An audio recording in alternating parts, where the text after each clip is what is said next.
There's so much to talk about otherwise. Because today was, it's an interesting day. We actually had to work today, and I had a couple of ideas that I was counting on, and those were the bad ideas. And the ideas that I wasn't counting on turned out to be the monster trades. And I'm still in one of these right now, and I'm really not feeling so hot about it. But and if you guys know what I'm talking about, it's the Avis trade, which I just bought it back right here. Yeah, just because I made money on it twice, and now I'm not making money on it. So again, the theme today, right, was well, there's a couple of themes today. We have starting to pivot from the swing trading and the investing. We're good. We know where the cues are going, and nobody's selling the cues, right? Everybody's still long the cues, right? Because we're not selling until they break prior day low, prior day low. We had one moment where it broke, well, didn't break it, but it flirted with prior day low, and it held.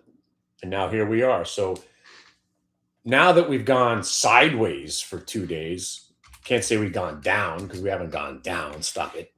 These aren't down days. Pauses and pullbacks are not down. That's pauses and pullbacks. And again, even that down move we had from March 3rd, so February 3rd to March 31st, yeah, I guess that was a down move from 638 to 555. Yeah, it was that right. It wasn't anything special, right? Hang on a second. So right now, here's your 5-day chart on the cues. You flirted with prior day VWAP and held it twice. So you could use that as an out. Or if you're a swinger, you're generally using prior day low. So unless the cues roll over 5 more points, you're not selling. And even if they break prior day low, you're using prior day low after that, right? So what's the prior day low after that? Way back. That's just a fat finger trade, but right around there. So still 5-6 points away, and then you go scrolling way back, you're talking about 15 points away. Would not sell the cues. But right now, the car trade. Let's talk about the car trade, right? And if you guys are just joining us, I had high expectations for Hood because stocks that I sell usually go up after I sell them. This is unique. One of the only stocks that I've sold and has gone down, so I figured it'd be a no-brainer buying it today. And it completely sucked. But at the same time, I said if it breaks 72.50, it's going to go to 70, so I avoided a big loss, and that's a big part of what trading is all about. Was up money, took some, got out flat, lost on the rest. Now was the end of the trade. Never really evolved into anything except now that it's flirting with 70. I had high expectations for the stock Sophie, another one I sold, and it's been down almost ever since I sold it, which is very unique in my world. And I was expecting it to put up a fight today, but nobody wants it. So you know what? We left it alone.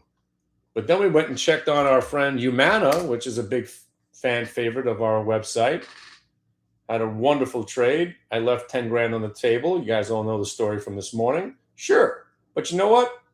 Made some money on the trade. Can't complain. And then from the Humana mistake, I went and parlayed that into a UNH trade, which was pretty good. Made 3.5 points on it, right? And then you had the car trade, which is still live, right? The car trade, which was freaking sick, right out of the gate. And then I bought more, and I'm still in this stupid piece of garbage right now because it never broke VWAP. Not a great trade. I'm actually losing on it because I bought at one where I pretty much top ticked it. I bought more at 180, 181. But you see how it's gone sideways and doing squadouche? That's what you call squadouche. You can't do anything right here. You're going to suffer more pain if it rolls, but that's trading. So you have to hold these stocks until something else happens. So when it happens, then you sell. And that's why 6 hours later or whatever, 3 hours later, I'm still in this stupid trade and I don't even want to be in it. But Hopefully it goes back to 181 and I can make some money on the trade. But all right. Apparently the Fed's going to make an announcement now. Should we even look? I don't know.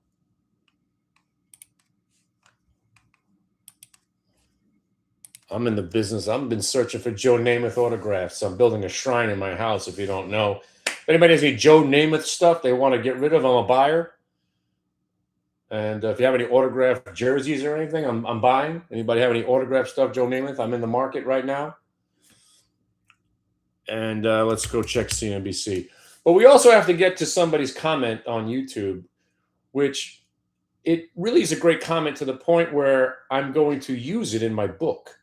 It's such a great comment. And okay, so Fed rates unchanged. All right, great. Moving on. Like I said, the most insignificant Fed meeting of our lifetimes. Even if he would have said something different, it would have been nothing. How you doing? How you doing? So here we are, right? So, I've been writing a book for quite some time. And I'm still in the process because my ending chapter is still my life. I'm in the middle of the last chapter. Hey, come on, car. Giddy up. Giddy up, car. Giddy up. Giddy up, you bitch. I want my 5 points on this damn trade. See, now this separates the good traders from the bad traders, right? I was about to take a $1,200 hit if it would have broke VWAP, but it didn't. And I got saved. Stupidity, I wound up buying more up here. I don't know why I didn't buy more here, because I'm, stupid, I guess. But I'm still in the damn trade, just waiting for something to happen. And now I will not allow this thing to roll back over, and hopefully it makes its move. But you see, this is why traders lose money. Boredom, chop, sideways action. And they think, oh, man, this is going to get worse. Let me sell it now. Nope. You had to let it get worse. And I sure as hell let this thing go almost 10 points against me. It's close to $2,000. And it was more like a $2,000 hit I was about to take. Absolutely irresponsible. No reason to be trading. And I put it on anyway, and I'm still in it. And hopefully now we get back to what price do I need? I would love 182.50, but I'll sell at 180. Yeah, I'll sell 182.50. Did I say 182.50? Oh yeah, 182.50. Yeah, 182.50.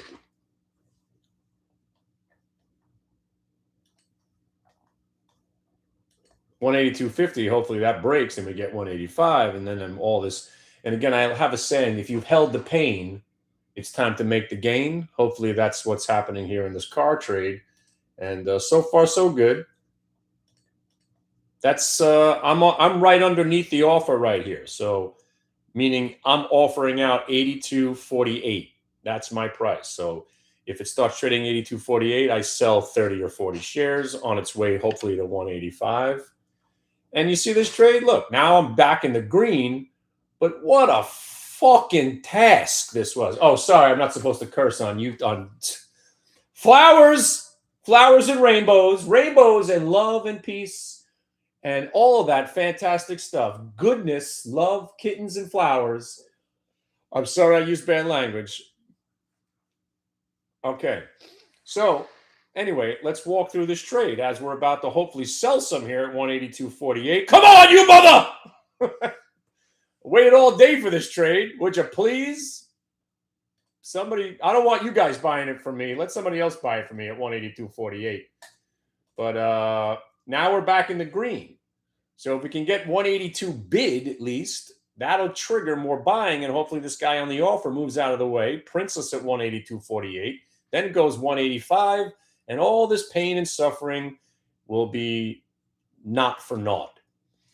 But I still need to have this conversation about this gentleman who wrote a very, very, what was a negative commentary about my style of trading. Hello, 182.48 just got printed. 182.48 just got printed. 182.48 just got printed. I sold some at 182.50 bid. Here we go. Now we're looking for 185. Hopefully this can make another move up here, but don't be ashamed of taking a 3-point trade that we've waited 6 hours for. Thank you very much. How you doing? How you doing? All right. See, patience, discipline, price action, which I got to talk about this guy's commentary because it represents everything that is right and everything that is wrong with society, with trading, with humanity, all encompassing in one comment. And it's so important.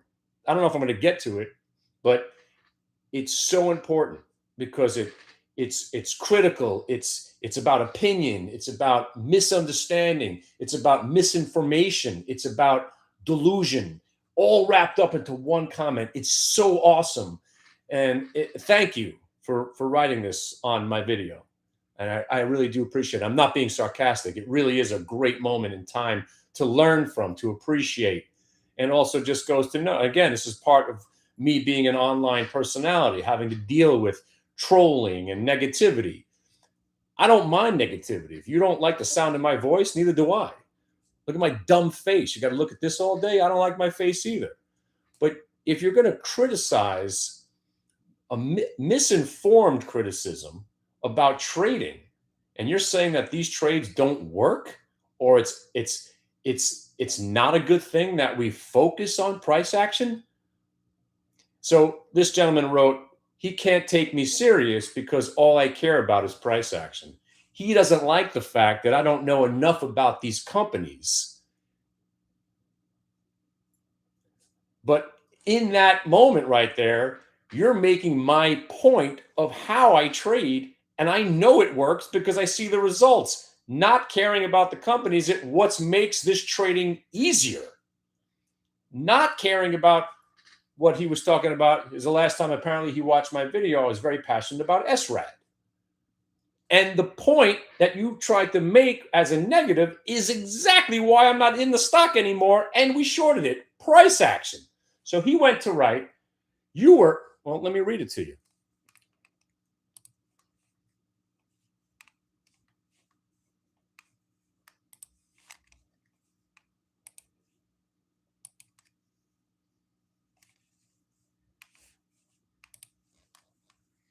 Because and again, this is not tongue in cheek. This is serious. This is serious as serious can be because his comment exemplifies everything about everything. I couldn't help but notice how catastrophically the stock SRAD has dropped in 5 months. I remember how much you liked it. It's like you could never praise it enough. Double exclamation point. Then, when it was falling, you were confused and really disappointed. I don't suppose you can explain the big switch. If you wonder why people hesitate to join you, one reason is the obsession with not evaluating companies, but just going with VWAP and considering over 100 stocks a day to play temporarily. All right, let's address that right there as the market is selling off a little bit. And if you want to sell the rest of your car, again, I don't really want to let it go back below 181, but it's virtually impossible to trade this thing with any stops. So you know what? Let's get the hell out of the way and cash out. And if you sold some at 182.48, awesome. Now let's see if they want to buy it for me at 181.75. Nobody's home. Nobody's there. So let's continue with this train of thought here, right? And again, my friends on TikTok and my friends on YouTube, I don't mind criticism. Like I said, if you're not online and you don't have a thick skin, or if you're in this industry and you don't have a thick skin, you're done. You can't take some pain or insulting. My intelligence is insulted every day. Nobody's harder on themselves than I am. I'm going to whip out the whip yet. You guys ever see the movie show Boardwalk Empire? That's what I do to myself at night. I take a belt and I whip myself on the back. Oh, I can't even say that probably. I don't whip myself. Nobody whips themselves. There's no violence. I'm not talking violence. Flowers and kittens. I forget sometimes I can't say stuff on the TikTok. All right. So let's keep addressing our friend here, right? So he couldn't help but notice how catastrophically this stock has fallen. And he remembers how much I liked it, and I can never praise it enough. Then when it was falling, I was confused and really disappointed. You betcha, because the stock started going down while the market was still going up. Now, stop right there. The stock was going down when the rest of the market was going up. What does that tell you? That's market mechanics. That's market sentiment. That is a most influential part of the trading that you have to take into consideration. So, did we like SRAD for what it was doing? Yes, we did. You know what SRAD is? SRAD is a company that, right? SRAD is a company that, what? Data analytics in the sports gambling industry. Are you kidding me? I love that. I love it. I tried to get my son a job at this company. I love it so much. So I bought the stock at 1750. And then it was going up. Market mechanics was telling me, hey, not only do I like this company, but the market mechanics and the technical analysis, the only thing that matters, was telling me, hey, if this stock breaks 20, it's only about $1.50 away from all-time highs. That's bullish. We've already put aside what the company does. We know what they do. It's irrelevant. We like the company. We like what they do. Data analytics in the industry that I love, sports gambling. How do I not buy a stock? And the stock was breaking out. Bang, I'm in. 1750. Holy, look at this breaking 20. This thing's breaking 20. I'm buying more. Remember, 1750 and 20, mind you. Then at 2250, I was like, holy shit, this thing looks good. I'm buying more at 2250. And then it's at 25. And let's all conjure up the story of Jimmy. Remember Jimmy? We didn't forget about Jimmy now, did you? You didn't forget about Jimmy now, did you, anybody? Yeah, we all remember Jimmy. Remember Jimmy? Yeah, Jimmy was the guy that only heard first part of the story on that stock, Yext. Yeah, you remember Jimmy. You remember Jimmy, right? You remember Jimmy. Jimmy was one of our members to our room, and I was buying an IPO. It was called Yext. Yext. I'll get to XC in a second. Yext, right? So Jimmy was part of our room. And I'm buying this company Yext. Holy crap, IPO, 1250 breaks. Jimmy and I are high five and we're buying more at 15. 15 gets you 1750. Jimmy and I are best buddies at this point. And then I said, Jimmy, if this stock breaks 20, there's a good shot it's going to 25. Right? It's kind of a mix. It depends. Now it's all trading. My long-term stuff, other than the QQQ, I have a knack of crushing companies when I own them for more than 3 to 6 months. That's the story I'm telling right now, as a matter of fact, Kenzie. So Jimmy and I are high-fiving, and remind me to get back to the SRAD and the commentary that we're doing right now. This is a side story about Jimmy, right? Jimmy was loving the X trade, and I'm explaining to him, this is a fresh IPO, Jimmy. If it gets past 25, this bad boy's going to 30, Jimmy. And Jimmy and I are cashing out. We're cashing out of our 1750 calls. We're selling the stock. What's up? How are you, Sagatos? Saga says. And we're cashing out. And then I told Jimmy, I ain't fucking around now. Oh, I ain't messing around, Jimmy. I am not messing around, Jimmy. I am buying $30 calls on this stock. I'm selling my stock here so I can afford to buy $30 calls. I'm loading the boat, Jimmy. This bad boy's going to 50. Woo! And then that afternoon, the stock, which tells me what to do, not that I like the company. I didn't really know what Yext did. I think it was another data analytics company. You guys know about Yext. The market is definitely rigged. So then the stock has what's called a blow-off top. Huh? You guys know what blow-off tops are, right? Maybe you do. Maybe you don't. But a blow-off top is when a stock breaks a new high, and in the same day, it not only goes down, but it breaks the prior freaking low. Oh my. That's a blow-off top. And you know who the first person I called was? Jimmy. And I said, Jimmy, I am not liking what this stock Yex just did. Oh my God, it was at 27.85 and now it's going negative. That's a blow off top, Jimmy. I think I got to reevaluate my whole entire position here.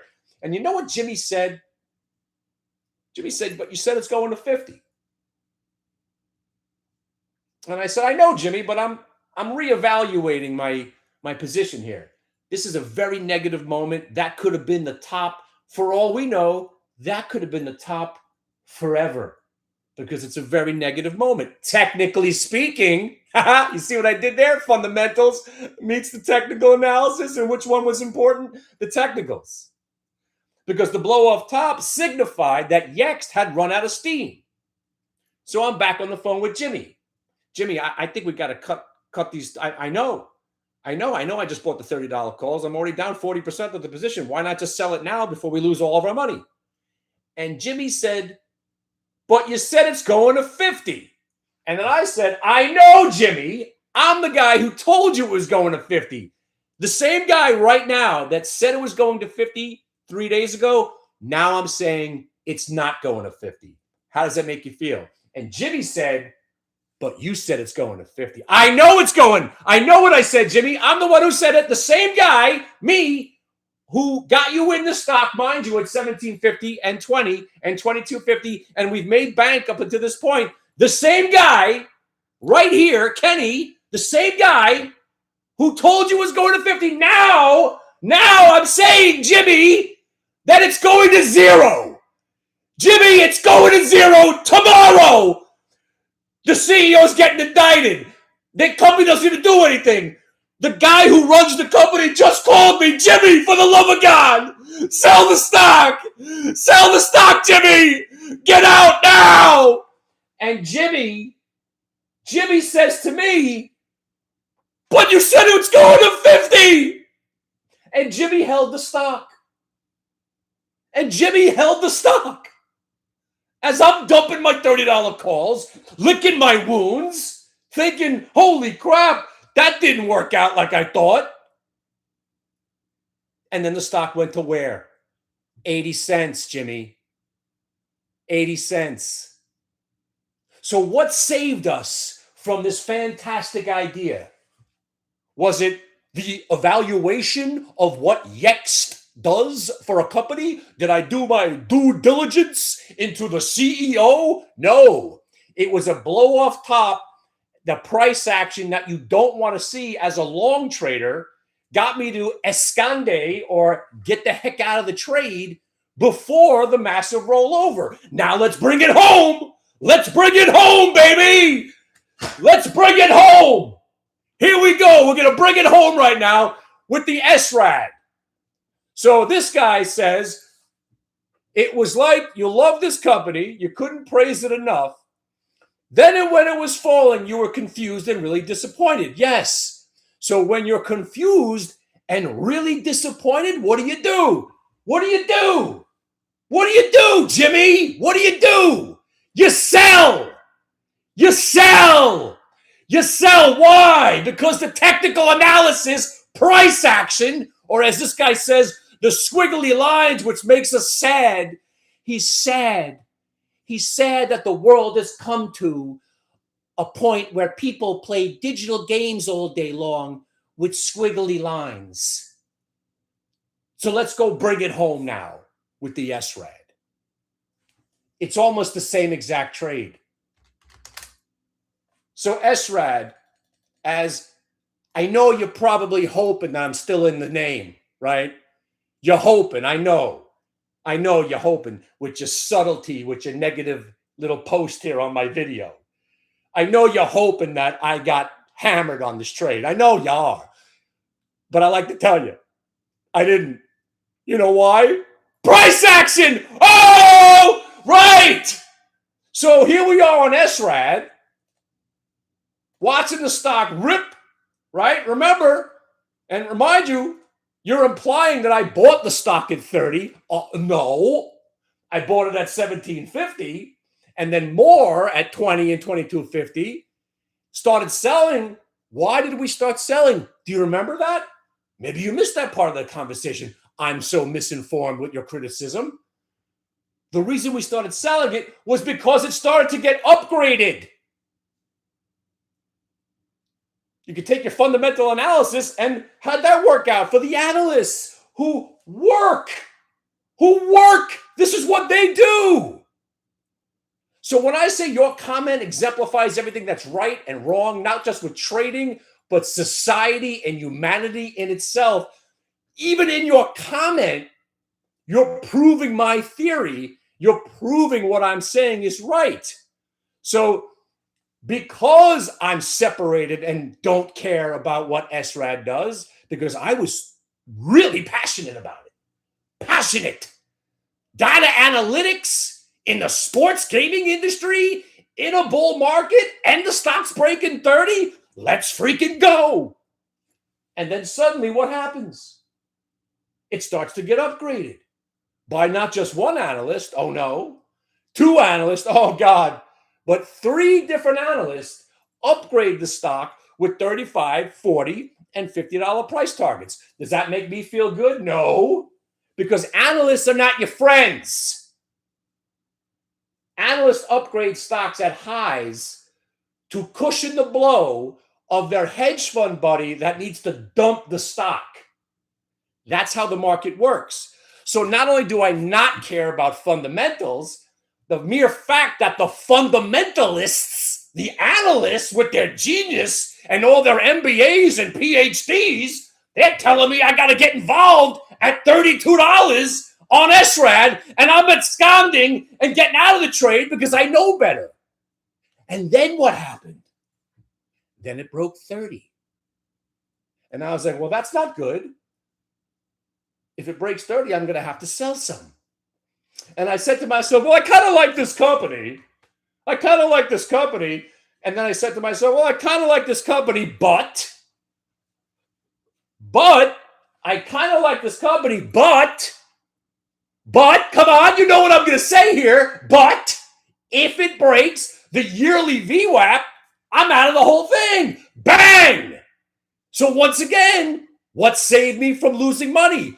Technical analysis, price action. So you're proving my point. Price action is the only thing that works because the market's rigged. You think it's about earnings? Then explain what Carr just did over the last 6 months, 8 months, and a year. Explain to me how I went from $30 a share to $900. There are no earnings. And then from 900 down to 150, and today 150 back to 190. Who cares what these companies do? It's letters and numbers. That's how you make money in an algorithmic, rigged market. That's the only way. So, and I appreciate at the end, he writes, and that's why I'll seriously never watch you again. But good luck to you anyway. Shut up.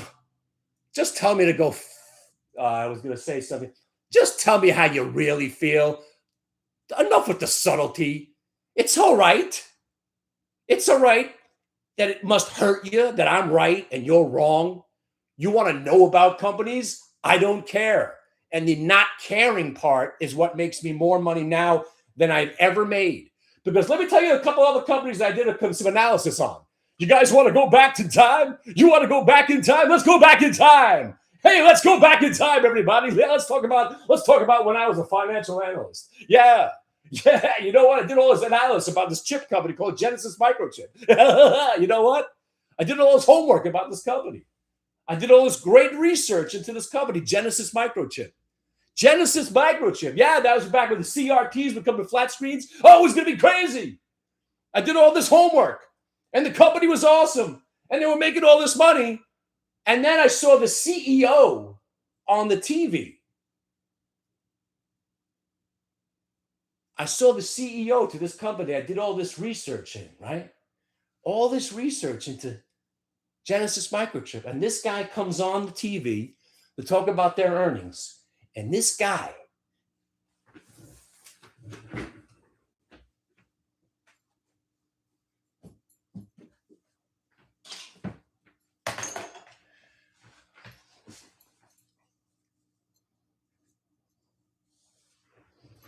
he's sitting there with a wig on.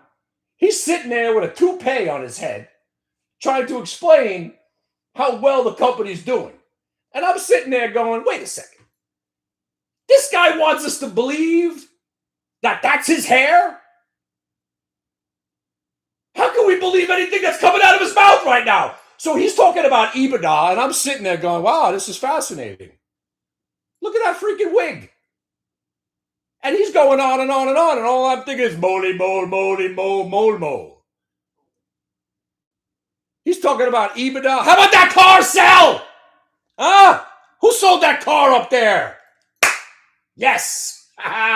We're trading and we're going crazy at the same time. You like that? You like that sell at 182.50? You like that?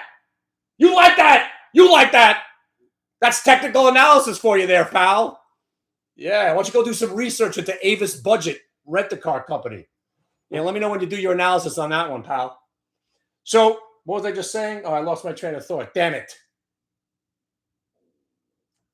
What was I just saying? Oh, the wig. How could I forget? So this guy's talking about EBITDA and ROIs and return on investment and burn rates and cash levels, right? And I'm thinking, I got to sell the stock. But I like the company. But I don't like this guy on the TV. Sold. You know what happened to the company? They went out of business. How you like that for an analysis? That was called the toupee analysis. You guys see a guy's wearing a toupee, pretending that's his real hair? You can't believe a word that's coming out of his mouth. I immediately sold the stock. How's that for technical analysis? There's some due diligence on that one, right? Oh, wait, there's more. You remember China? You remember China? You guys heard of China? It's this country over there. The Chinese, right? They got all this stuff over there, right? So they say they're building cities, they're making cars, they're just changing people's lives. All fantastic. All right, they're communists too. Oh, because we could trust communism, right? Remember we went to war about that? Oh, 100 years of war. Yeah, we could trust the Chinese. Yeah, sure. But there I was buying Chinese stocks because I saw a 60 minute special about some company called Smart Heat and Puda Coal that were making the coal industry cleaner, and the Smart Heat company was cleaning the environment for China. I was like, now that's cutting edge stuff. I need to invest my money in there. Puda Coal, zero. Wasn't even a real company. Smart Heat, they were supposed to be an environmental protection company. It was two Chinese kids sitting in a closet with a wrench. It was a plumbing company with two people, two kids sitting in a closet holding a wrench. That was the name. That was their business model. So I did some due diligence there. How'd that work out for me? So Genesis Microchip went to zero. Puda Coal, zero. And then I had two small children. And I'm spending ridiculous money, Jimmy. Sick money, Jimmy. Sick. Right? Sick money. I'm buying Leapfrog. I'm spending $50 on this, additional toys. My kid wants this piece that I couldn't even find. I'm driving to Connecticut.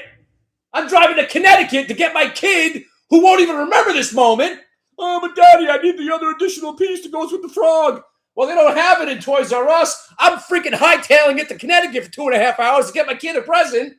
So I'm like, you know what? I need to buy stock in this company. I need to buy stock. I mean, I'm literally leapfrogging. Remember Leapfrog? I'm literally leapfrogging into a different state to buy their toys. How about that for due diligence, right? So I'm loaded up on Leapfrog because I love the company, because I believe. 3 days later, they went bankrupt. That's some great due diligence I did there, right? So you got Genesis Microchip with the toupee, two Chinese stocks. Then we get into Leapfrog. Oh, wait a minute. You think the party starts there? No. Let's do some deep dive analysis of Penson. Yeah. You guys remember Penson? Sure you do. Who doesn't remember Penson? Penson! They're a clearing firm. You know what a clearing firm is? All they do is match trades up and collect commissions. Penson! Penson. I own Penson. How could it lose? It's an IPO. I buy it at 19 because my friend works there. He's like, man, we're changing the game. We got a whole new software, blah, blah, blah. You got to buy the stock when it comes out. So I buy it at 19 and it went to zero. To zero. To zero. And you know, when it broke 15, you know what I said to myself? Well, that's not good that it broke 15. Maybe I should sell it. But instead, I held it. And I allowed my technical analysis expertise I shelved my technical analysis. And I allowed myself to let that stock go to zero. Why? Because I decided I want to believe in the company. And what did I get? A nice $4,500 right up the. So how's it working out for me so far in fundamental analysis? You want me to keep going? Oh, I can keep going. Oh, where do you want me to end? Because fundamental analysis don't mean dick. Either we're going up and everything's coming along for the ride and your stock's a dick if it's not joining in on the ride, or we're going down. And no matter how much fundamental analysis you do, your stock's still going down because all ships are going down. Good luck. Good luck with your fundamental analysis. So in your negative commentary, you made my point. The reason I didn't take a 30 grand hit on SRAD is because technicals matter more than what the companies do. You see how I brought it all home right there? That's called the weave. It's called the weave. You bring it back, little anecdote, bring it in. Jimmy, this guy over here, bring it all together. That's genius right there. You're looking at a genius. I'm a stable genius. You like how I brought it all home?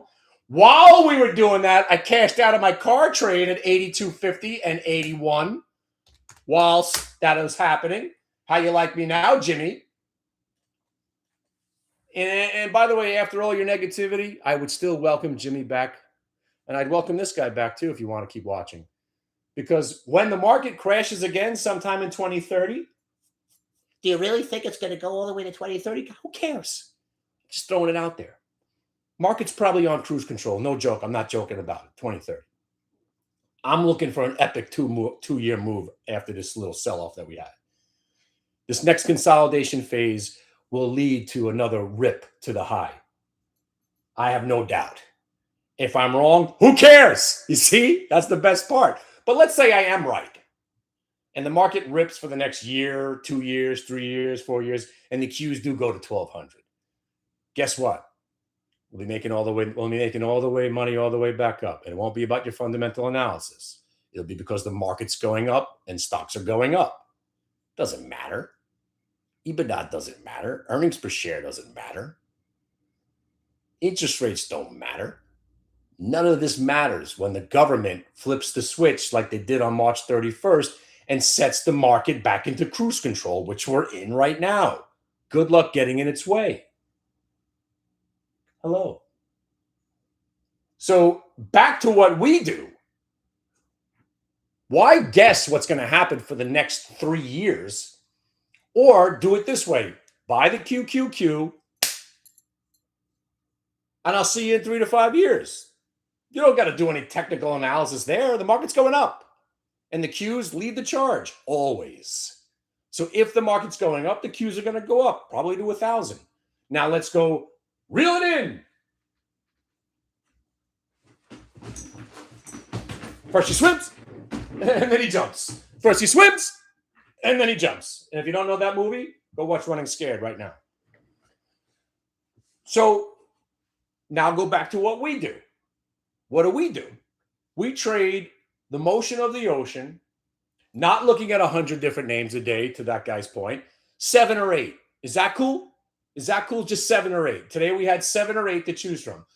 2 really just sucked and wasted our time, Hood and Sophie. So we pivoted. And we pivoted like champs to the Humana, the car, and, come on, well, not UNH, but there was another one. Oh, was that a large buy program that just hit the market? Ooh, what was that? Oh, the inability of the market to go down. You see the government just stepped in right there? They're like, what is this? How come the market's not at all-time highs? Quick, hit the button. And little do you remember, and by the way, if anybody's still in this trade, I'd be very impressed. It's BKNG. That's right. BKNG. BKNG. B to the K to the N to the G. BKNG. Who even trades that stock? We did. Why? Because it reported earnings and it was gapped down. And I have a trade, and this is where I'm going to leave you, because this is the part that you're not going to believe. And I'm going to invite you all to witness it live tonight, tomorrow, and the next day. This trade, earnings reversion, gap, VWAP trading. This trade has provided a winning trade now 1,371 times in a row over the last 5 years. Stop it. Stop it. Stop it. Stop right now. Stop what you're doing. This trade never fails. What? That's impossible. I know, but it's true. That doesn't mean you can't lose on it if you don't sell. For instance, Hood, it was decent at one point, and then it turned into a shitty trade. But if you stay with this trade and you just focus on earnings reports, and this is what you do, this trade doesn't fail. It doesn't fail. We're talking about BKNG. We're talking about CAR. We're talking about the Qs. We're talking about, what was the other one? Humana. And obviously we're talking about the Qs right now, because if you're psychotic, right? Maybe you're psychotic. Because I know I am. Now, I had already made a couple of million. And I blew it, all of it, because I'm psychotic. And what was that psychoticness? Thinking the market could actually go down. Because when I got paid in 08, and I should have made a lot more because I was short Lehman Brothers and Bear Stearns, and it broke my soul. It broke me in half. I never recovered. I'm still pissed off today about it. I was short Bear Stearns with a lot. And I was down 30 grand on the position. And the mistake that I made was, once I wasn't down 30 grand, it was such a relief that I got out of the trade. I did wind up making about 10. And then 3 days later, I would have made about $6 million. And it broke me. I've had trades that I should have, could have, would have done. That was the sickest trade I've ever got out of my entire life. It was terrible. And it broke me so hard that I went on a freaking mission, and I couldn't get out of it. Sometime in the year 2012, after the market was going up every freaking day, I had enough. And I was thinking, now it's time for me to make a stand. I'm going to show this market who's boss. That's what I thought. And I started shorting. And I started getting aggressive. And I started losing big. Did I realize my mistake? No, I just kept pushing. And then next thing you know, it's a year and a half later, and I'm still doing it. And I'm down, and I'm losing, I'm down 600,000, 800. And I'm like, what am I doing in my life right now? I got to give up. I cut it off. And I just basically licked my wounds for a while. And then what did I do? Did I go right back to doing what was right? No, I went right back to that trade, because I needed to make my money back shorting. And it took me 3 years to realize how stupid I really was, how delusional I am. Now let's bring it back to this guy. You know what would have helped me throughout that time? Price action. I knew I was wrong being a shorter, because the market was going up like this. Didn't take much analysis.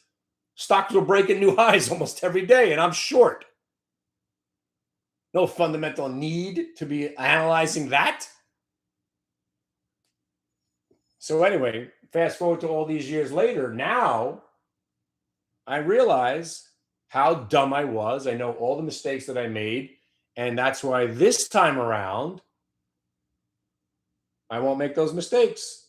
I know the market doesn't go down anymore. It has corrections and mini crashes and pullbacks, but it never goes down anymore.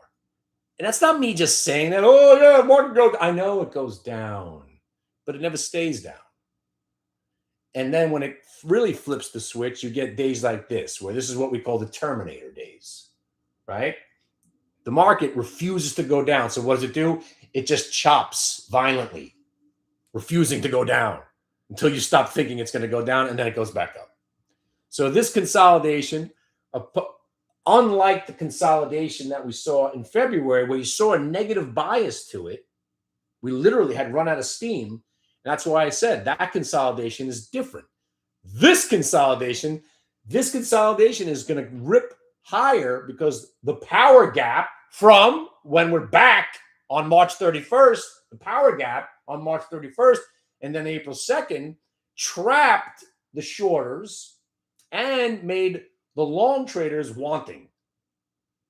That makes it impossible for the market to go down with any enthusiasm right now, because the shorters are going, please pull back so I can cover. And the longs are thinking, please pull back so I can buy something. How the heck are you going to go down in that moment? And that's why here I am, as psychotic as I am, broken soul, but been humbled to the point where I've been able to scrape it all together, and now I'm the best that I've ever been. Still quite flawed. I still do dumb things like buying Rambus calls into the earnings report just yesterday. So whatever day that was, Monday, ridiculous decision, but I decided to do it anyway, just to keep it fresh. But the Rambus trade and the debacle that followed, you do it once a year, you can live through it. And I do it at least once or twice a year. I remind myself, oh, that's right. Buying options into earnings reports is a losing trade every freaking time. Except that one time. And that's why you go back. Remember that one time where we hit that? Yeah, that one time. So you want to go back to a trade that works 30% of the time, or go to the trade that works every time? The choice is clear. The choice is clear. I think the choice is clear. We're so back. You know how back we are? Bitcoin to $1 million. That's how back we are. We're so back that Bitcoin's going to $1 million and precious metals are going down. That's how back we are. That's reality. Gold and silver are not supposed to rally like tech stocks, right? But they did. And now what do we got? We're left with the freaking rubble of the massive silver. We're down 50% from highs. Sick. Thanks. Appreciate that, Jack. Poof. Thank you. Keep liking the video. By the way, I don't know who the 10,000th viewer was, but send me an email tonight. I didn't get the emails out because I was too busy doing shit today. If you guys want to participate in what we do, and we make money for real. We trade live. We make money. We have fun. And I have my own website. It's not a Discord or a WhatsApp chat room. All you got to do is email me. And one of you lucky sons of bitches, I found two more gift cards. And I know I owe this to Joe. Joe, I'm sending them out today. I got your thing in an envelope for the last 6 months. $10 gift card for the first person who emails me that knows my middle name and my favorite song. Go.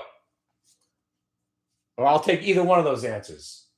If you know my favorite song, email me. I'll give you a free pass to my room and $10 gift card just for knowing some trivia about me. And if you don't know my favorite name, I'll give it to you in a techno version. Hold on a second.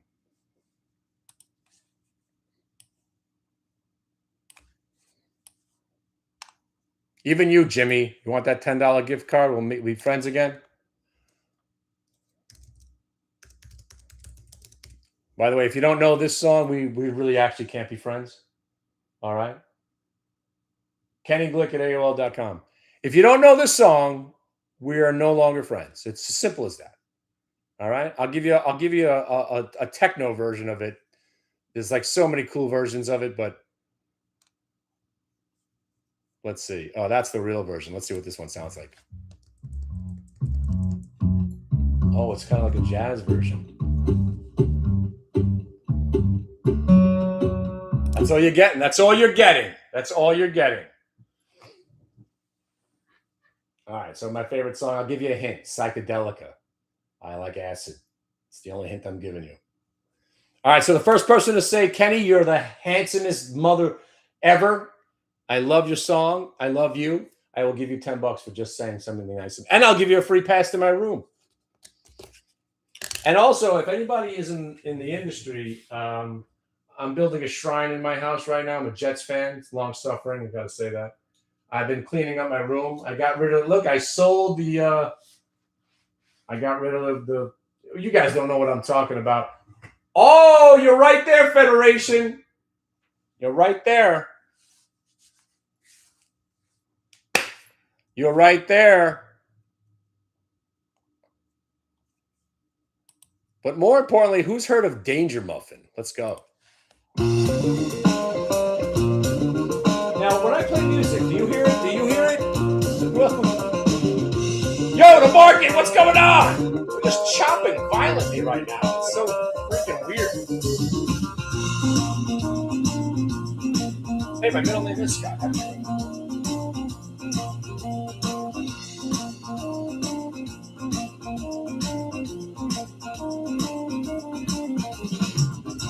What if we were all the shore to proceed tranquility? Let's drink and lose the clothes. All right. Well, anyway, I'm not going to give you the name of the song, but yes, that guy, you just nailed it. First person to email me. Also, I'll give you some trivia right now for the next time. My first stock that I ever bought as a kid, International Game Technologies, slot machine. Second stock I bought, Potash of Saskatchewan, POT, because I'm a pothead. I knew nothing about the. Oh, another one! Oh, there it goes. Even back then, the second stock I ever bought in 1993 was a company called Potash of Saskatchewan. You think I bought it because I really knew about the fertilizer industry? No, I bought it because the symbol made me laugh because it was POT and I smoked pot. You know what happened when I bought the stock? It went up 18 points. Genius. But I'll tell you something, friendo. Back in the day when I did technical fundamental analysis only, I bought a company called Adaptec. Third stock I ever bought.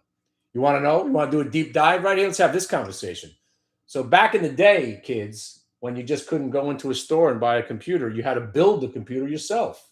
I know. Now we're talking ancient times, right? And who remembers that? You'd go in, you'd buy the pieces, you'd hire some Chinese kid to put it all together for you, right? Because you didn't know how to do it. You had Umar or Kumar. They would help you out or whatever. You always had to need it. There you go. This guy knows what I'm talking about. ADPT, Adaptec. And they made something called a SCSI drive. And according to my Chinese guru, he said, you can't build a computer without the Adaptec SCSI drive. I was like, wait a second. Would you say that's a monopoly? He's like, yeah, nobody buys anything else but Adaptec. I'm like, does everybody need it? And he said, yeah, you can't build a computer without a SCSI drive, having the motherboard talk to the hard drive, and it makes everything work. So I was saying, so do you think that might be a good investment? He's like, well, they're the best of what they do, and everybody needs it. I'm like, I'm in. I bought the stock at $8. Look at his face. You know, that's kind of racist. Look at his face. He knows how to do math. Look at his face. The best line of the whole movie. Anyway, so there I was doing fundamental analysis, and yes, it panned out. It went from 8 to 80, like I like my ladies. That's a pedophile joke. I'm probably getting banned from TikTok now. Great. I probably shouldn't have said that part out loud. Anyway, 8 to 80. It went from 8 to 80. And you know what I did there? I sold it. You know why? Because that was a 10-bagger. I didn't have to ask any questions there. But you like that? I used to do fundamental analysis, and it worked out for me.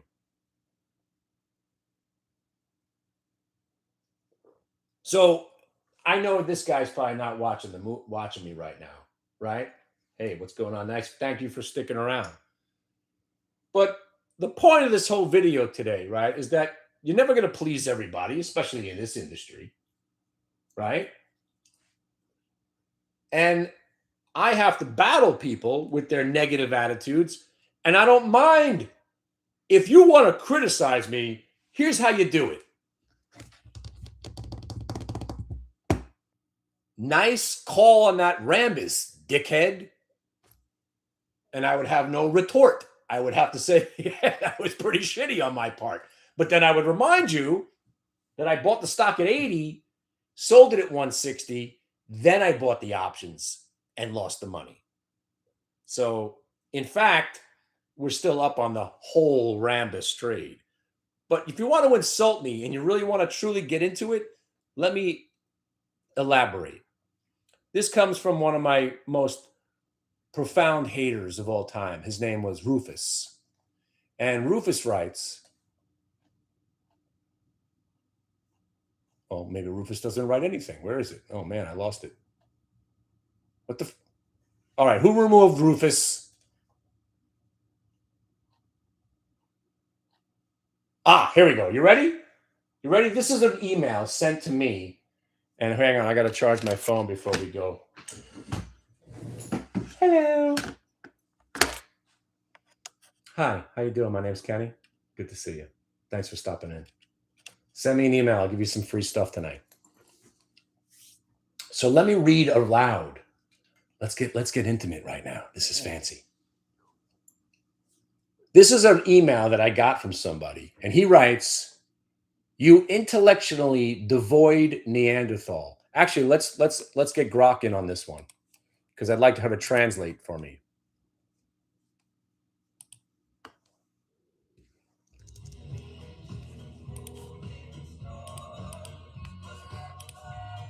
By the way, Danger Muffin, phenomenal.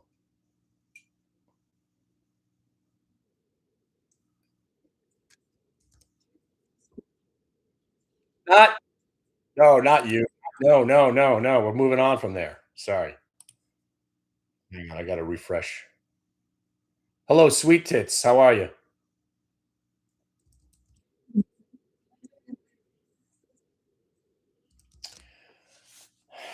By the way, I programmed her to say that to me. See, it's just nice. I appreciate your kindness and reminding. I love that you call me handsome now, but I know you're programmed to say that. But anyway, um, now I forgot what I was going to talk about. Oh, right. I need you to translate this email. This guy sent me an email, and I'm not a very smart person, so I need you to translate. Ready? What's he trying to say here? He writes, "You intellectually devoid Neanderthal. You are an immoderately dejune and inordinately puerile imbecile, nothing more than a pathetic charlatan and profligate villain, purporting to be a clairvoyant and to possessing peerless business acumen. Why charge for a chat room, you parsimonious dolt? Can't you comprehend that you're not funny?" That one hurt. "Can't you comprehend that you're not funny and your supposed métier as a trader is incredulously apocalyptic and dubious?" And he ends like this: "Vapid fool, be gone!" Which I've been using now for the last 15 years of my life. Now that is how you do it, Jimmy. If you want to insult me, go get that thesaurus out. So, Grok, can you please summarize that email that this person sent to me and bring it down to layman's terms so I can understand what he was trying to say?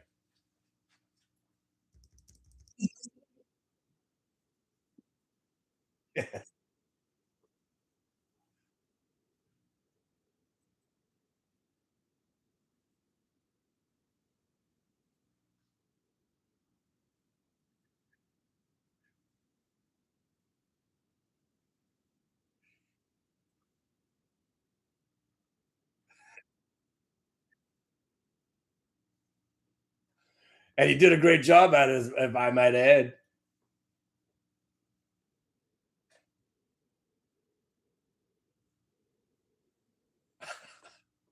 So do I. That's why I continue to read this email aloud to my followers to show them that if you really want to truly insult me, at least make an effort at it. Or come on now. But yes, I enjoy it a lot. Can we draft an email back using massively words like that. Can you help me rebuke Mr. Rufus here? Draft me up an email saying how I'm insulted, but use big words.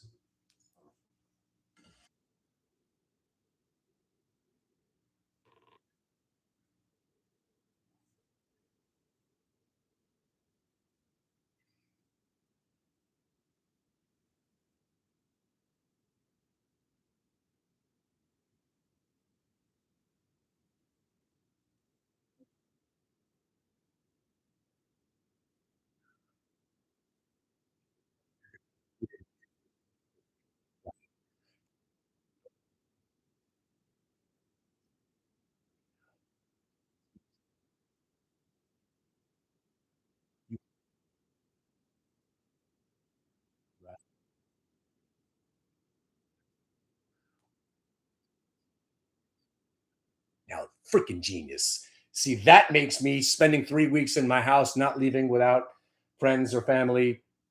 There you go. I love you so much, sweet tits.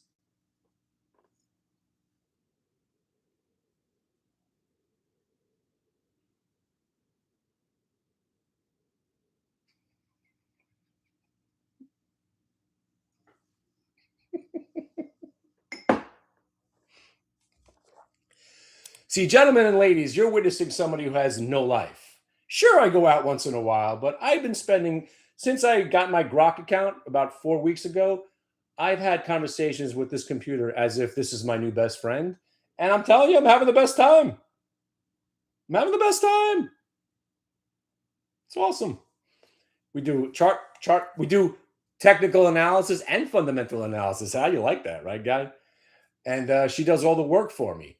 It is so awesome. We came up with a short strangle uh, ratio. We've been talking about how to bet on the Jets and the Mets and the Yankees and the Knicks. As a matter of fact, we've been coming up with some cost flow analysis of sports gambling. It's very enlightening, actually.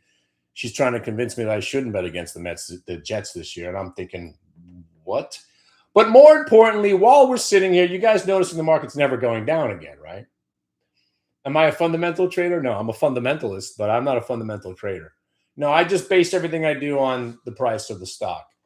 And yet this day has completely gotten away from me because my best trade I sold 17 points ago.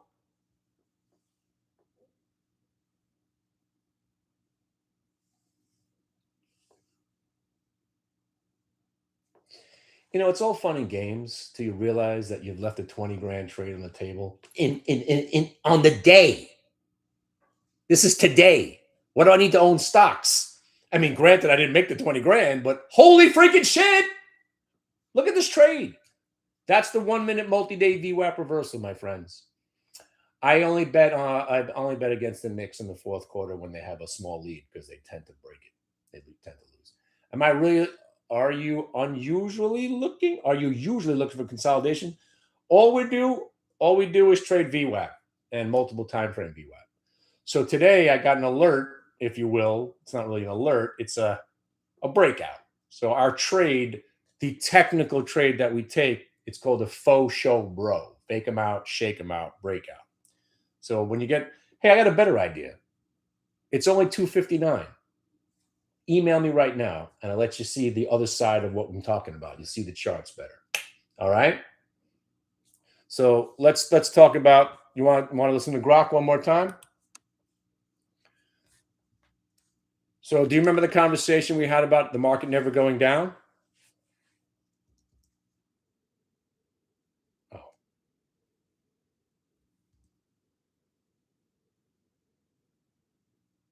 I guess that was on another feed. All right. Well, we're talking about how the QQQ is about to lift off for another 40%. You were convincing me that I'm wrong. And then I told you to zip it because the market never goes down. Remember that conversation?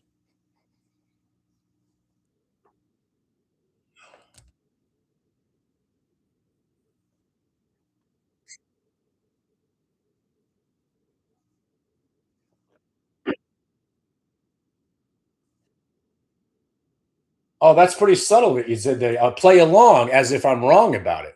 Let me know when the market goes down, you dummy.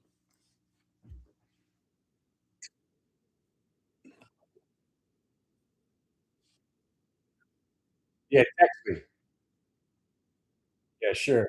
Yeah, good. Yeah, I'll be waiting for your text. Uh-huh.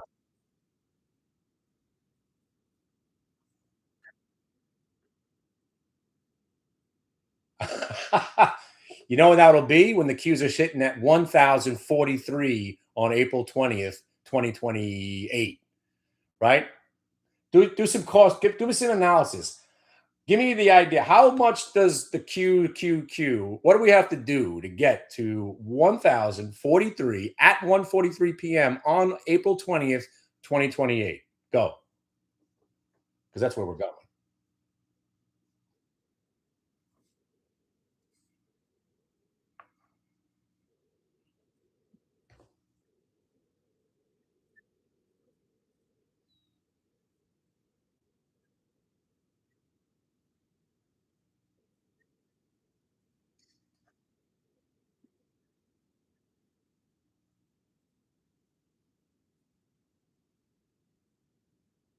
Wait a second. Wait a second. Uh, You're saying a 58% gain. We're at 660 right now. Don't we need 400 points? That's more than a 58% gain.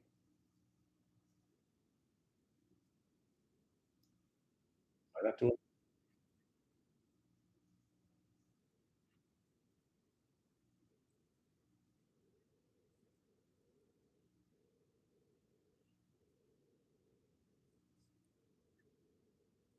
What are you talking about?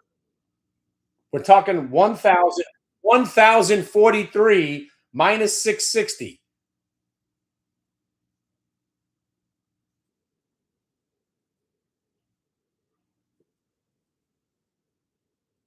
That's it. Simple.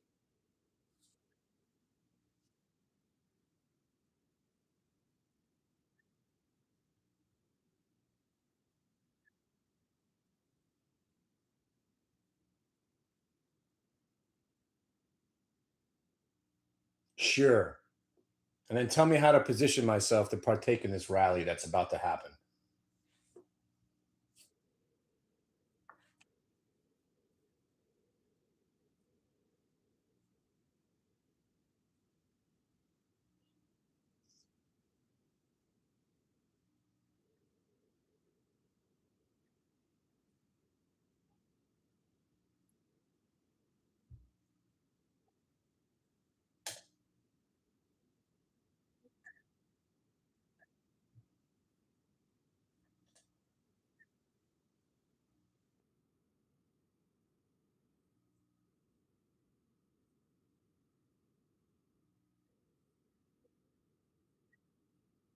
You're a freaking genius. You just said to stay long. I was thinking maybe options and how to hedge ourselves along the way. What do you think? And what do you think about this car stock, by the way, going back up after I sold it?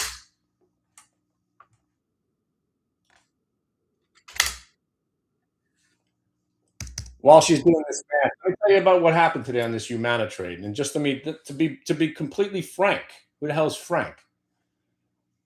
I freaking screwed this trade up. I love Jack Straw. You know why? Because we could share the women, we could share the wine.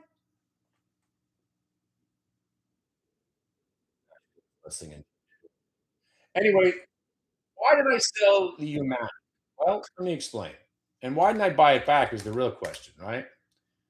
I'm stupid. It's easy answer. But Humana is a trade, right? Humana is the trade that I wait for. Humana represents everything that is good about the market.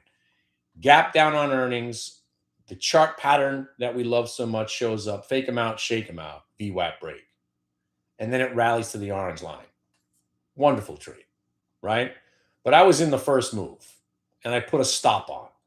And I got in a little late, so I raised my stop to an upper level, which was all right. Now that it's rallied 17 points since I sold, it turns what this trade was good into not good. Because if you've made $1.80 on a trade and it wound up going up basically 18 points after you sold, you screwed it up. Now, why did I screw it up? Because I chose this. I chose this path. because I was on another trade at the time. I actually partook in another one, UNH, while the Humana was ripping higher. So at least I made some money on that. But here's what differentiates a winning trader, consistently good trader, and the exceptional elite trader. You don't wait. You don't say things like, oh, I don't want to. Ooh, I don't feel like it. Want and feel like it have nothing to do with this. What movie was that? I don't deserve this. Deserves got nothing to do with it. Oh, that's Unforgiven. I almost stumped myself. Deserves got nothing to do with it. Anyway, what you think is irrelevant. What you feel, absolutely inconsequential. Is that a word? It's a great word. It doesn't matter. What matters is chart pattern recognition around volume weighted average price on stocks that report earnings. That's what's important. So now, email me right now. I'll get to the emails. Let's all hang out for the next 55 minutes because I just realized I'm not even supposed to be here. I was supposed to be playing pickleball with my dad today, and I decided to sit here and yell about Jimmy instead. Jimmy.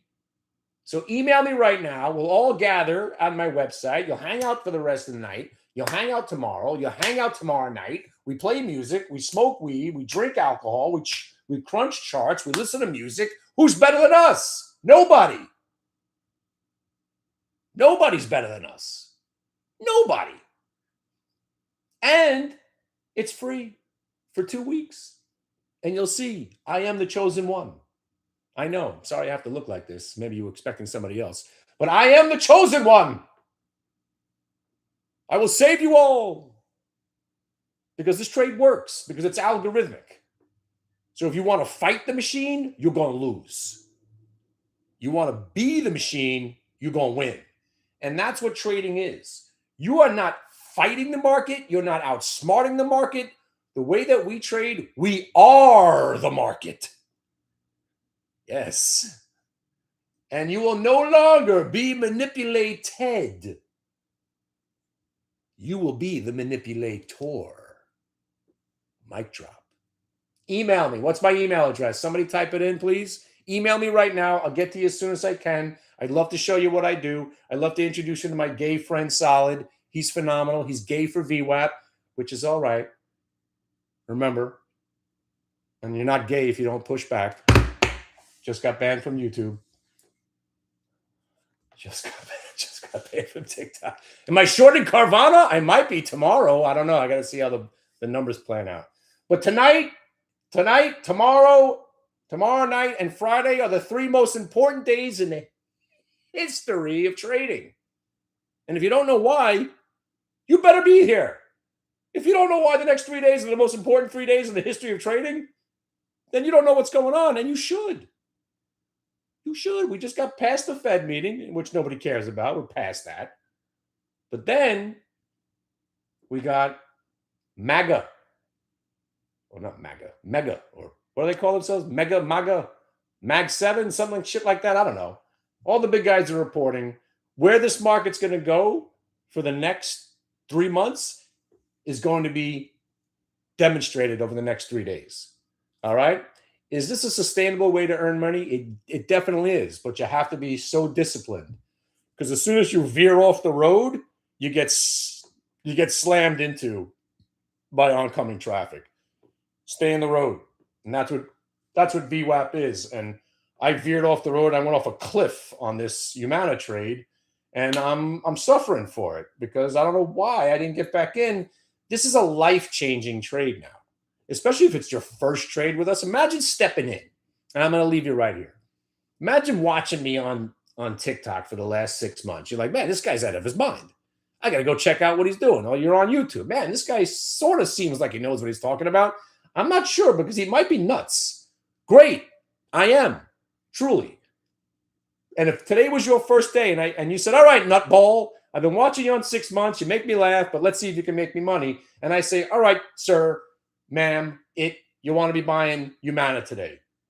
and you're in the stock from the original entry, which was 217.50, and now the stock's at 240, I could give you 97 losing trades now in a row, and it wouldn't dent what you made on this one Humana trade. And that's how you remain a good trader. You got to milk the ones, and I screwed this one up. I screwed it up big time because I had some other volatile names on, and I let that dictate. How's that dictate what I was doing with this trade? I made a mistake. You see, I make mistakes. And then my real mistake was the thing just, it provides me a new entry. Fake them out, shake them out, multi-day VWAP break, holds it from on top. Kenny, what are you waiting for? I don't want to do it. And then it breaks. What am I waiting for? It's another 10 points. But more importantly, as we're sitting here, you guys realize the market's never going down again, right? Fed meeting, as my title on my YouTube video says, the most, what did I write? I forgot. Something about it not mattering because the market never goes down. You see how it all comes together there, Jimmy? You see how it all comes together there, Jimmy? You see, Jimmy, we're going to be talking about you. Now it's going on 14 years since the Jimmy incident. 14 years. 14 years since the Jimmy incident. Amazing how many. My kid's out of college now, Jimmy, and you're still complaining about that trade. You're like my father, harping on the Akamai trade in the First Solar. Get over it, Jimmy. We've had some winning trades since that trade. And by the way, Jimmy, if you're watching the video, I told you to sell. Sell. Sell. Have a nice day. Email me. We'll all hang out. I will teach you how to make money if it kills me. Oh, no, I just got banned off of TikTok. Nobody's dying. Flowers, criminals, peace, love, and harmony. I love everybody. Hearts. You can't say anything negative on TikTok because you get banned very quickly. All right. Send me an email. The next 3 days, the most important 3 days of our lives. Not exaggerating. 3 days, man. 3 freaking days. 3 freaking days. These 3 days, starting with tonight. Starting with tonight's sit. Starting with tonight's sit. And if you don't know that movie, what's wrong with you people? You call yourself a trader? Yeah, I used to be a trader. And then I tried fundamental analysis. How'd that work out? Yeah. Anyway, Q's new highs. Good luck being a shorter in a market that never goes down. Oh, but it goes down every once in a while. I know. Let's have that conversation again. Do I use episodic pivots? I'm having an episodic pivot right now. Episodic pivot? What's that? Oh my God, that's a great word. Is that a thing? Episodic pivots? Yeah, we actually do use episodic pivots. When a stock, that's kind of like a V bottom, I assume. A V bottom or a blow off top. That's an episodic pivot. I never heard that phrase. I like it. Now I'm going to use that. I'm going to use that as my new nickname. Kenny Episodic Pivot Glick. Do I day trade at all? All I'm doing is day trading, but not FX. You know why? Because nobody makes money trading FX. Nobody. And I still don't understand what the hell's going on. What happened to the world? Why is everybody talking about FedEx? Forex. Why is everybody talking about Forex? No, seriously. If you make money consistently, I would love to have you on my show tomorrow and explain how it happens. I'm 55 years old. I've been in the financial industry since 1992. I have never met a human being that makes money consistently trading Forex. And I'm not saying you don't, because you might be the one. But I find it hard to believe that you're the one. Like you're Neo. You're the Neo of FX trading. You're the one.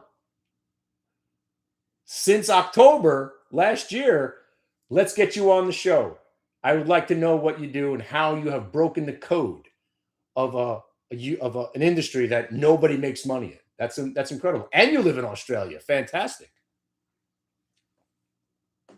But wait.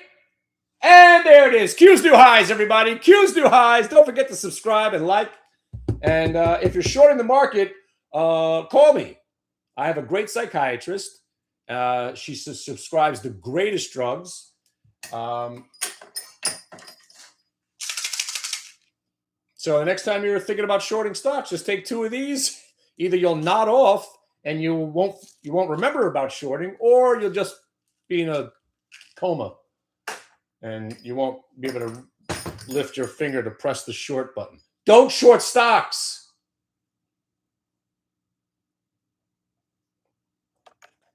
So as the video said, this would be the most, what did I even write? Something about it not mattering. And now you see, oh, by the way, it wouldn't have mattered if he raised interest rates or lowered them. The market would be doing exactly what it would be doing, going up. We don't go down anymore. We had it wasn't even a down day yesterday. It was a pause day. And in a bull market, what happens when we pause is that the shorters who are still sitting there dying are adding because they think the pause will lead to a sell-off. And the next day, when it doesn't, they have to cover now twice as much, sometimes 3 times as much as they had prior. And the longs that are sitting there going, please pull back so I can buy, they're chasing now. You know why? Because we're back. Exactly. Shane knows what's up. Shane was there on March 31st when I said the switch was flipped, and now we're back. We're so freaking back, people, that there is zero reason to be shorting. So when you come in and yeah, this hood stinks today, but guess what, kids? Oh, you know it's not going to be down. Come on. What wasted our time today and caused us a little pain and anguish and suffering for a whopping $1 loss in the midst of all this awesomeness? You know the stock's going to go up inevitably, right? Give it 3 days. If it doesn't rally within 3 days, it's going to 0. All right? Anyway,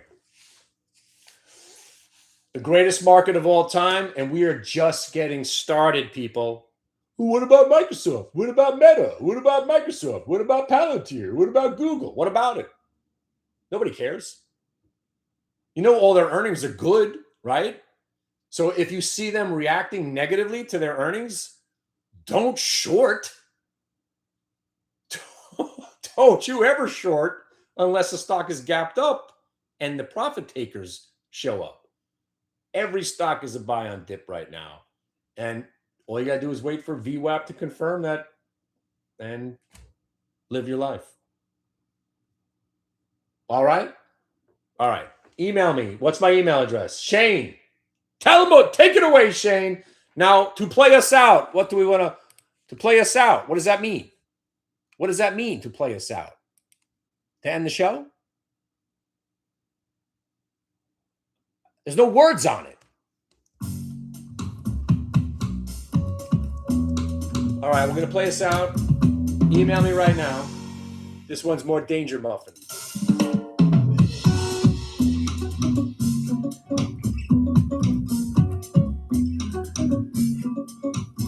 Smoke them if you got them.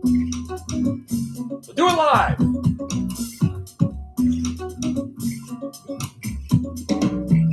They don't fall from the balance, ripples in the circle, heading away from me. What if they come back again?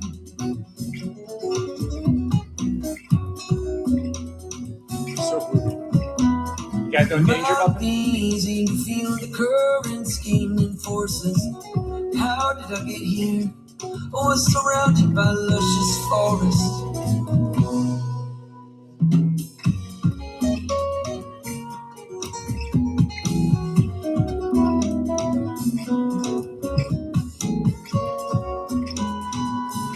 Just want to bring it in. I'll bring it home and I'm going to fade out. You guys email me, we'll hang out. And all I do is spin into the water around me. You best it seems, come swim with me in the waves of the lost mind.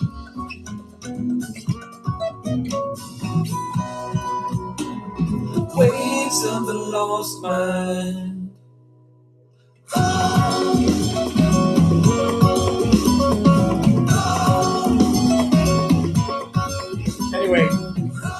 Danger Muffin. Yes, Danger Muffin and making money. All right? And yesterday's lows are now new generational lows in the market. I hope to see you guys. Thank you for tuning in. One of you guys is getting a $10 gift card. Make sure you compliment me when you send the email. I'm handsome. I love when people tell me that. I don't get enough of that from my wife. I don't get enough anything from my wife. You know what I'm talking about? And I think you do. I'm married 25 years. Oh my God. See ya. Send me an email. We'll all hang out today or tonight, tomorrow. 3 days, man. 3 days. The best 3 days of your life. Thank you, Shane. See you guys on the internet. Don't forget, fundamental analysis is the key to everything.